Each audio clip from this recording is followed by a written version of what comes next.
Assalamualaikum warahmatullahi wabarakatuh. Bismillah, kanthi nyebut asmane Gusti kang Maha Welas lan Maha Asih. Di sini berjumpa lagi dengan saya di Wasilah Kehidupan ya. Mungkin tidak banyak yang akan kita bahas di sini karena memang kita mencoba membedah kemarin memang ajaran yang saya ikuti atau amalan yang saya ikuti yang merupakan amalan yang tercantum dalam buku ini. Kalau kalian penasaran ini buku apa, kalian bisa menonton video-video sebelumnya. Kali ini kita akan membahas tentang apa sih rahasia yang ada di dalam tubuh manusia. Kita sering mendengar yang namanya tubuh manusia itu terdiri dari tubuh jasmani dan juga tubuh rohani. Tubuh jasmani itu apa? Kita tahu sendiri, tubuh jasmani adalah tubuh fisik yang kita bisa menyentuhnya, melihatnya, atau minimal kita bisa merasakannya secara indrawi. Contohnya apa? Contohnya di sini ada rambut, terus ada kulit di sini, terus ada daging, terus ada otot, ada darah, ada tulang, ada indera, ada lidah, ada mata, ada telinga, ada hidung, dan lain sebagainya itu. Terus ada jeroan kita, walaupun kita tidak bisa melihat di sini, tapi kalau dibedah itu kan ada, terlihat secara fisik. Terus di sisi lain, di sini juga ada otak. Itu adalah secara fisiknya. Tapi bagaimana semuanya itu secara rohaninya itu biasanya terhimpun dalam simpul-simpul. Nah, di sini ada tulisan bahwa 9 organ dasar tubuh manusia tidak dapat bekerja sendiri-sendiri. Semuanya melekat dan berhubungan satu sama lainnya dan diikat dengan 7 simpul energi alam. Lalu apa sih simpul energi alam itu? Tentunya sebagai orang yang kita belajar tentang ilmu fisika, kita belajar tentang ilmu yang nyata, kadang ada orang yang mempercayai tentang energi, ada yang belum mempercayai. Tapi pada dasarnya kalau orang sudah dibangkitkan spiritualnya, pada endingnya mereka itu biasanya akan lebih percaya. Lebih percaya, lebih mengenal. Biasanya seperti itu teman-teman. Nah, lalu kita lanjutkan lagi. 7 simpul ini memiliki satu poros berada di tulang belakang manusia. Oleh sebab itu, nanti sampai hari kiamat dikabarkan bahwa tulang ekor itu tidak akan pernah pecah, tidak akan pernah rusak. Dia akan tertanam. Akan berada di tanah sampai nanti kita dibangkitkan kembali. Itu adalah tulang ekor. Beritanya seperti itu, tapi kenyataannya kita kan belum tahu. Ini itu ibarat benih yang suatu saat itu akan tumbuh kembali. Nah, terus 7 simpul itu dinamakan dengan atokot duamah atau pusaran energi atau sering disebut dengan cakra di versi Hindunya. Kita tidak pernah mengenal yang namanya atokot duamah atau pusaran energi, tapi kita kadang itu mengenal apa itu cakra. Lucu kan? Kadang orang-orang seperti kita, orang Islam misalnya, apa sih cakra itu? Apa sih energi itu? Tidak ada. Begini. Itu adalah ajaran dari agama lain. Tapi di dalam versi sejatinya kalau kita mau memahami diri sendiri, kita mau memahami energi, kita mau memahami dan lain sebagainya, sebenarnya Islam itu kompleks teman-teman. Islam itu kompleks dan memberikan pembelajaran bagi manusia yang mau membaca dan manusia yang mau belajar. Itu adalah Islam.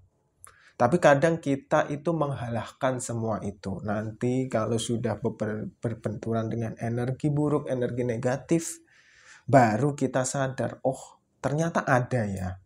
Tapi kalau kita belum dibenturkan dengan hal-hal seperti itu, biasanya kita itu akan bertindak apa sih itu, sedikit-sedikit dikaitkan dengan hal-hal yang di luar nalar kan seperti itu. Terus letaknya di mana sebenarnya si energi atau pusaran energi tersebut? Biasanya pusatnya ada di mahkota sini. Ini disebut dengan cakra mahkota, biasanya seperti itu. Terus yang kedua ada di kening sini. Ini biasanya akan menguatkan insting atau indera pada diri manusia. Makanya tidak heran orang yang kadang sering tahajud, sering misalnya puasa, itu instingnya kuat, inderanya kuat, itu adalah indera yang berada di sini, teman-teman. Nah, kalau di sini itu indera apa? Biasanya cenderung indera perlindungan, indera proteksi. Atau indera yang memproteksi nyawa pada diri manusia biasanya di sini. Itu cakra mahkota. Makanya orang kalau lehernya terputus, itu biasanya langsung meninggal. Karena memang hubungannya cakra mahkota. Tapi misalnya jarinya putus, atau misalnya kakinya terluka dan lain sebagainya, itu masih bisa bertahan. Itu kenapa? Karena memang dia sistem proteksinya ada di sini, dan di sini sudah di sisi lain. Oleh sebab itu ya mohon maaf, kita berdoa sajalah supaya kita selalu diberikan kesehatan, keberkahan indera yang sempurna, kita selalu bersyukur dan lain sebagainya. Kita selalu berdoa aja. Semoga kita selalu diberikan keberkahan dalam setiap perjalanan yang kita lalui, perjalanan yang kita jalani. Semoga Allah melancarkan segala jenis segala jenis perjalanan yang kita lalui.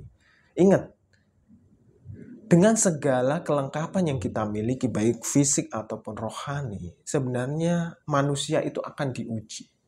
Tapi setelah ujian itu biasanya penyelesaian, ujian-penyelesaian. Ingat, ujian dan penyelesaian ini itu selalu bergandengan. Orang tidak akan bisa menyelesaikan kalau inderanya, jasmani dan rohaninya itu belum bisa menenangkan diri.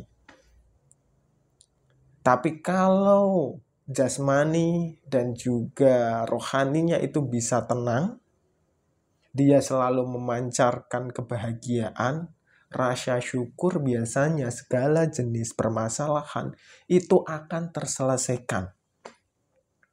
Minimal kalau tidak bisa terselesaikan secara sempurna, ada jalan penyelesaian. Misalnya apakah? Misalnya, kamu memiliki sebuah tanggung jawab atau hutang misalnya. Dan ketika kamu memiliki tanggung jawab atau hutang, oke, kamu berusaha untuk menyelesaikan, berusaha untuk mengembalikan. Tapi ketika sampai pada saat waktu untuk mengembalikan, kamu belum memiliki hal yang digunakan untuk mengembalikan, dengan rasa syukur, dengan rasa kebahagiaan, dengan ketenangan itu, minimal kamu memperoleh jalan keluar. Walaupun kamu nantinya diolok-olok, kamu nantinya dihujat, dimarah-marahi, itu urusan orang lain. Yang penting kamu sudah berusaha untuk melakukan hal yang terbaik dan tenang. Jangan gerusa-gerusu. Seperti itu. Terus setelah di sini, di kening atau otak tengah di sini, itu ada di pangkal leher. Pangkal leher itu di sini. Nah,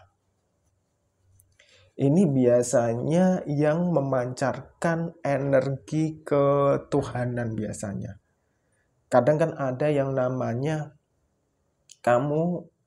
Tuhan lebih dekat dengan urat leher. Nah, ini di sini.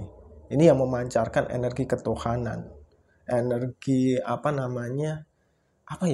yang kita bisa menyebutnya apa? Pokoknya energi ketuhanan lah. Kita lebih merasa untuk bersyukur, lebih merasa untuk menjalani sebuah ibadah itu dengan baik, bahwa oh Tuhan itu ada di dalam diri saya, makanya saya harus begini. Nah, itu ada di sini.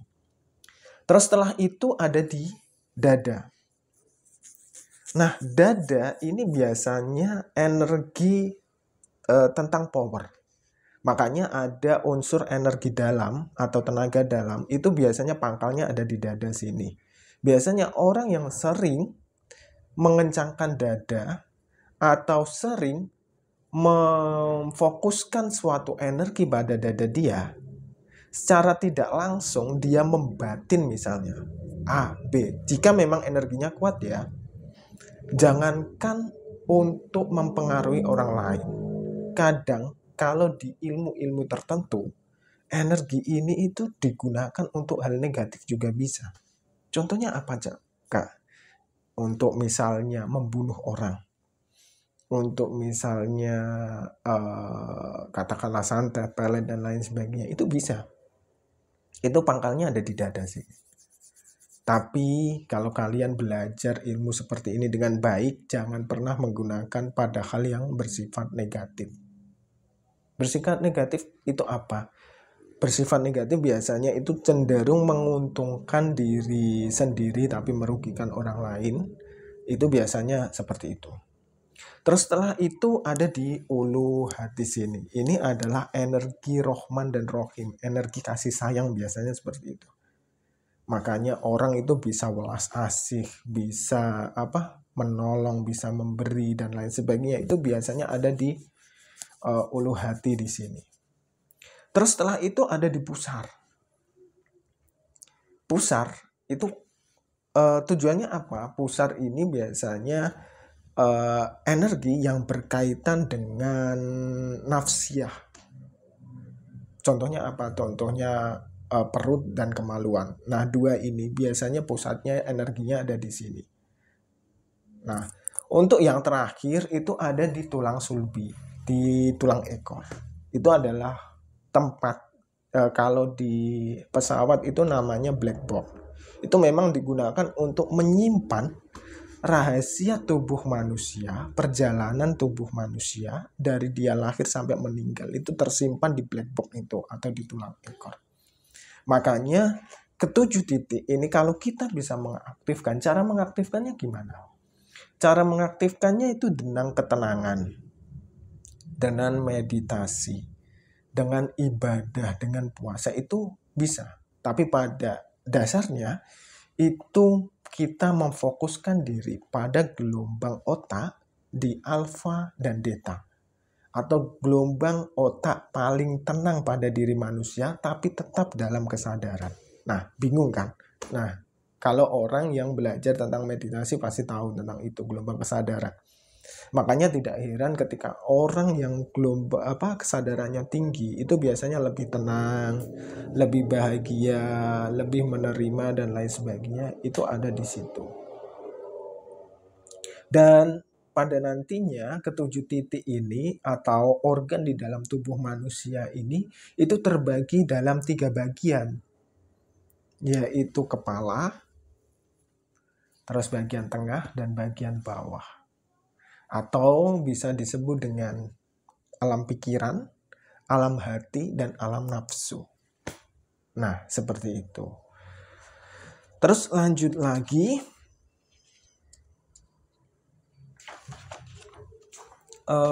Di dalam keilmuan yang saya pelajari di sini tidak hanya menerka kepada tujuh tadi ya, 7 yang namanya cakra, tidak. Tapi ini juga fokus kepada pembelajaran tentang ruh, bahwa di dalam tubuh ruh manusia itu ada yang mengatakan bahwa manusia itu memiliki 9 ruh, atau ada yang memiliki 7 ruh. Itu tergantung pada pemahaman dan pembelajaran diri masing-masing. Tapi semuanya itu ada dasarnya masing-masing, teman. Dan ketika kita belajar tentang hal tersebut, terkadang itu banyak yang memperdebatkan. Tapi sebenarnya tidak perlu diperdebatkan. Lakukan saja apa yang menjadi pembelajaran dirimu. Seperti itu.